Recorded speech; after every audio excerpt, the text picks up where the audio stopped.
Jadi saya kira wacana yang baik ya tentang pembentukan badan usaha milik daerahnya BUMD ini, karena saya jelas ada undang-undang, ada aturan yang mengatur tentang BUMD itu. Penting kalau nantinya ada langkah-langkah ke depan untuk membentuk satu badan usaha milik daerah ini yang terpayungi ataupun bersama-sama.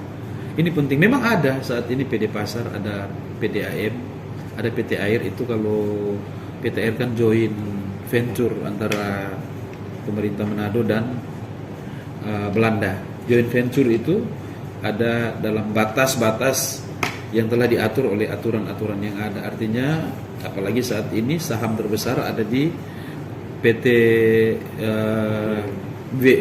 BMD ya. BMD, jadi ada di mereka, sehingga tidak serta-merta bahwa pemerintah Kota Manado mengambil keputusan secara tersendiri, tidak bisa begitu. Yang bisa mengambil keputusan yaitu memegang saham terbesar 51% yaitu BMD. Tetapi melihat kontrak kerja ini, joint venture ini banyak bisa dikatakan one prestasi, sehingga perlu untuk ditindaklanjuti ataupun dilihat kembali tentang kontrak kerja ini, karena one prestasi banyak. Saya bisa ungkapkan itu karena saya juga tahu one prestasi apa yang mereka lakukan dari pihak Belanda.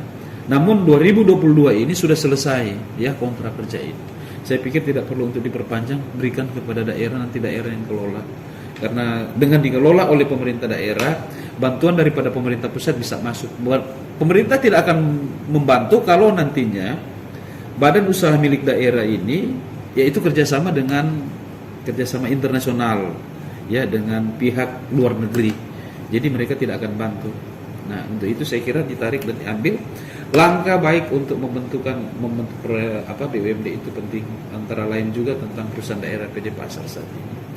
Saya kira Pak Roland Ruru lewat penunjukan langsung ataupun langsung dari Pak Wali Kota dan Wakil Wali Kota, beliau punya kompetensi di bidang ini karena beliau juga adalah salah satu pimpinan perusahaan yang besar di Jakarta, dan saat ini dimintakan untuk menjadi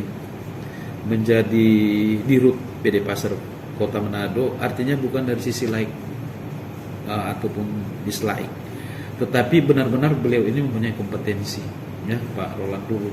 Jadi penting nantinya untuk pembenahan dan juga nanti ada pembentukan untuk badan usaha milik daerah ini. Di lain itu mungkin bisa saja ada pasar ya, ada parkir ya, masuk dalam satu grup, bisa saja BUMD pembangunan daerah lah seperti itu.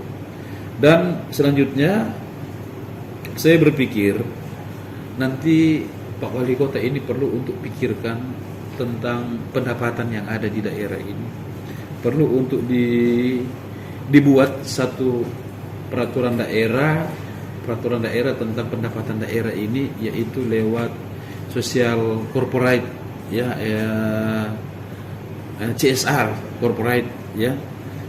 Jadi corporate social responsibility ini penting untuk dibuatkan perda, karena semua perusahaan yang ada di daerah ini yang mendapat keuntungan, mereka juga kalau ada perda ini mereka juga akan berikan untuk kegiatan pembangunan yang ada. Kalau saat ini kan saya CSR seperti Bang Sulut sudah masuk, tetapi tidak ada peraturan daerah yang jelas. Kalau ada peraturan daerah, mereka tahu keuntungan laba mereka berapa yang harus mereka titipkan untuk kegiatan pembangunan. Jadi perda CSR itu penting untuk didorong pemerintah kota karena kita butuh saat ini. Jadi saya kira langkah maju oleh pemerintah dalam rangka juga kita menghadapi pandemi saat ini COVID-19, tetapi pemerintah tidak segan-segan ya, mereka berjalan tahap demi tahap, bukan mengacukan tentang COVID-19 dalam rangka untuk peningkatan perekonomian, tetapi seirama mereka berjalan ini.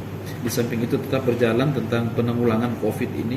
Jelas sekali, waktu yang lalu saya sudah dengar dari Pak Wali Kota, dia tetap konsisten dengan apa yang telah dilakukan waktu yang lalu, dan buah daripada konsistennya dari Pak Wali Kota dan Wakil Wali Kota saat ini kan status Kota Manado untuk COVID-19 ini status sudah bukan lagi orange, tetapi sudah hijau ya.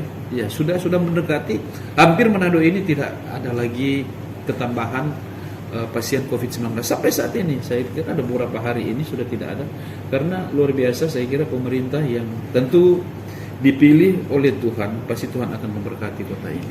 Ya, saya kira Tuhan akan menolong kota ini, karena orang-orang yang terpilih ini adalah orang-orang yang beriman, orang-orang yang takwa, dan orang-orang yang takut kepada Tuhan.